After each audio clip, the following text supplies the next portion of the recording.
Dragon Ball Sparking Zero. I'm just gonna go ahead and say it. This looks like the best anime game that we have gotten in a long time. Like, I'm thinking this could possibly be game of the year at this point, because I mean, look how fire this looks now. A lot of people are going to be shocked at this, but I actually never played the old Dragon Ball games, like Dragon Ball Z Ultimate Tenkaichi 3. Never played it. Now, I've actually played Dragon Ball Z Ultimate Tenkaichi, I think, but it was like one of the worst Dragon Ball games, which a lot of people say because they complained and said it was rock, paper, scissors gameplay, and I'm not gonna lie, the gameplay was pretty freaking boring. But I mean, just look at these new Dragon Ball games we getting, bro. Like, this looks better than any anime game they put out in at least like the last 3 years. A lot of things about this game looks really good, like the graphics, for example. Now, I'm actually wondering if this game is going to have a story mode, but from the looks of it, it's just going to have, you know, the casual story mode that Dragon Ball has in every game. They make a story mode, it pretty much goes through all the sagas. I mean, they did the same thing with Dragon Ball Kakarot, Dragon Ball Z Ultimate Tenkaichi, because most Dragon Ball game story is just playing through all the sagas, basically. Alright, so first thing, let's talk about the features that they have in this game. Number one, I want to talk about the stage destruction, because a lot of people actually like the stage destruction factor. I mean, it's more immersion. I mean, throwing out one attack, the entire stage blows up and transitions. Now, a lot of Dragon Ball games actually had this feature. Fighters had this feature. Ultimate Tenkaichi had this feature. I can't say for like the super older Dragon Ball games, because like I said in the beginning of the video, I've never played them. The oldest Dragon Ball game I ever played was Dragon Ball Z Ultimate Tenkaichi, and I actually do remember the destruction mechanics that was in that game. Like, if you threw one attack, no, let's just look at a video, for example.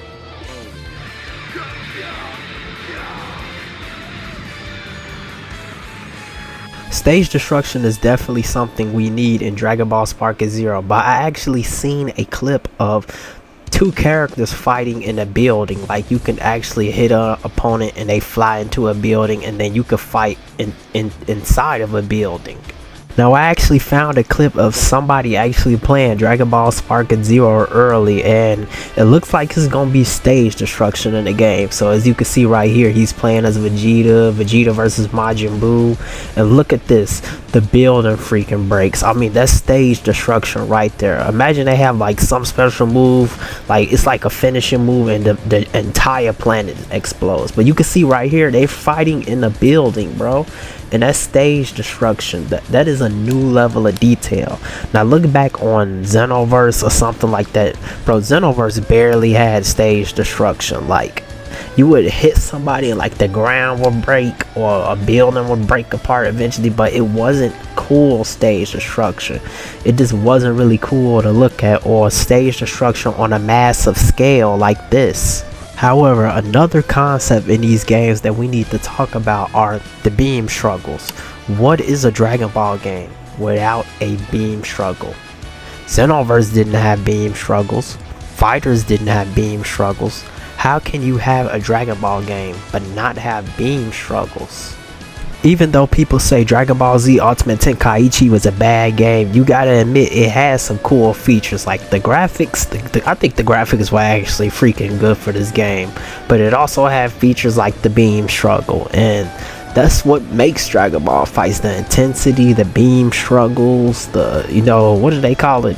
Vanish, where they just vanish everywhere. I know it's a name for it, so don't get mad, but I think it's a Z vanishing everywhere.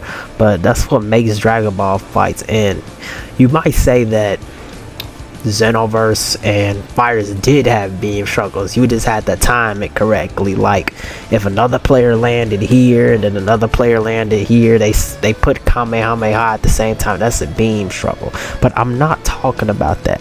I'm talking about a beam struggle like a quick time event, basically like the Ultimate Tenkaichi footage I just shown, if you know about that game. But I'm talking as a beam struggle like a quick time event, like two players simultaneously do the same thing, and then it turns into a quick time event, not like Xenoverse or Fighters where two players just have to time it correctly and boom, they get a beam struggle. So Sparking Zero definitely needs to have like a beam struggle that's pretty much like a quick time event basically. Alright, another thing, let's get to the good part, the character roster. How many characters? Now I already know it's going to be a lot of characters for this game, but another thing that was just annoying people is just how many variations of Goku and Vegeta they have put in. I mean, let's just look at the past games. Let's look at Fighters for example. Now to understand my point, let's take a look at the Dragon Ball Z Fighter Z roster. Now look at how many variations of Goku and Vegeta we have. We have Super Saiyan 1 Goku, Super Saiyan 1 Vegeta, Super Saiyan Blue Goku, Super Saiyan Blue Vegeta. We have Base Goku in the Saiyan Saga, Base Vegeta in the Saiyan Saga. We also have another two Gokus. We have GT Goku and Master Ultra Instinct Goku. So how many variations of Goku and Vegeta will be in Dragon Ball Sparking Zero? Another thing is pretty much the same roster in Xenoverse. We should also look at the Xenoverse 2 roster. Now on the Xenoverse 2 roster, I mean, look at all the variations of Vegeta you see right here. You see God Vegeta, Super Saiyan Blue Vegeta, you see GT Vegeta. I mean, that's pretty much enough evidence right there, how many variations of Goku and Vegeta they make. Like, I know this is probably going to be in Dragon Ball Sparking Zero because they pretty much already showed it. Let's take a look at the Dragon Ball Sparking Zero roster. And the thing is, that wasn't even the entire Xenoverse 2 roster. I only showed a little of that, and you already saw like 3 or 4 variations of just Vegeta alone. Alright, now looking at the Sparking Zero roster, we have quite a few characters, I must say. Now, automatically, I'm seeing different Gokus and different Vegetas. I see Grade 8 Vegeta. I see Base Vegeta. I see another Vegeta. I see 2 Gokus. No, I see 4 Gokus. No, I see 5 Gokus. This is proof enough that we do not need all these variations of Goku and Vegeta. Dragon Ball has so many more freaking characters that can go into this game. Watch them put a random Frieza soldier over another character. Watch them put a random Frieza soldier over like Gohan Beast. Imagine that. You know how mad people will be, but I mean, let's just look at this. All the different variations of Goku and Vegeta. Let's see the other characters we have here. Okay, Cell. Just one version. Well, it's probably going to be multiple versions of Cell. They're probably going to do perfect form Cell, and then they're going to do imperfect Cell, and then semi-perfect Cell. I just know they're going to do it. I know they're going to do it. But we also have Krillin. I mean, just look at all of Vegeta's here. Let's see how many. Let's see. 1, 2, 3, 4, 5. Bro, I'm counting like more than 5 Vegetas, bro. This is freaking insane, bro. Like, actually, and there's so many more character slots you can see that we do not know, but it's probably just gonna be more of Goku and Vegeta. I mean, it's just so many characters that can be done. The characters in the movies, the characters in the shows, like Pikkon for example. Now they actually recently dropped a trailer with the GT character, so I'm already going to jump into assumptions. They're going to probably do a lot of characters saga by saga. They're going to do the Android Saga characters, the GT Saga characters, the Tournament of Power Saga characters, the Goku Black Art characters, like Goku Black and Zamasu will obviously be in it, then merge Zamasu. But judging from this trailer, I mean, we got GT characters coming in. I mean, we got Majub, Baby, so it's a little, I guess, a little good news to know. Maybe it won't be as many Goku and Vegetas, but look, we even got Super Saiyan 4 Goku. Now this is an exception. Super Saiyan 4 Goku is just fire. This is one of like the best anime transformations. Like, low key, it might be the best Dragon Ball transformation, Super Saiyan 4, just from the design, the fur, the black hair, the tail coming back, and how it makes them like more into their Saiyan nature. Because Goku, I guess he's just like a lot more aggressive, like bro is just ready to kill. That's what you gotta love about Super Saiyan 4, one of the best forms I think I've seen in the anime. Now, another thing I have heard of is actually the what if system. Now, I've seen some people, I mean, it's probably in the game, but there is going to be a what if system in Dragon Ball Sparking Zero. This is something, I think we've seen this before. They had some what if scenarios, but in this case, I've seen where you can actually create your own what ifs, basically. So, Dragon Ball, I mean, it's open to a lot of what ifs, because think of this. I mean, what if future Gohan turns Super Saiyan against the androids? What if Vegeta turns Super Saiyan first? I mean, it's a ton of scenarios you can basically create with a what if system, especially if you can create your own what ifs. Now, I would love to see how that works. Now, while looking this up, I actually found this image of freaking Goku basically turning Majin. Now, somebody even imagined this scenario to be on the game. Like, come on, if Goku went Majin, bro would have just pulled out Super Saiyan 3, just violated everybody. Would have violated everybody in a 10-mile radius. Like, there's no stopping this man. Like, this is actually a crazy scenario if it would have happened.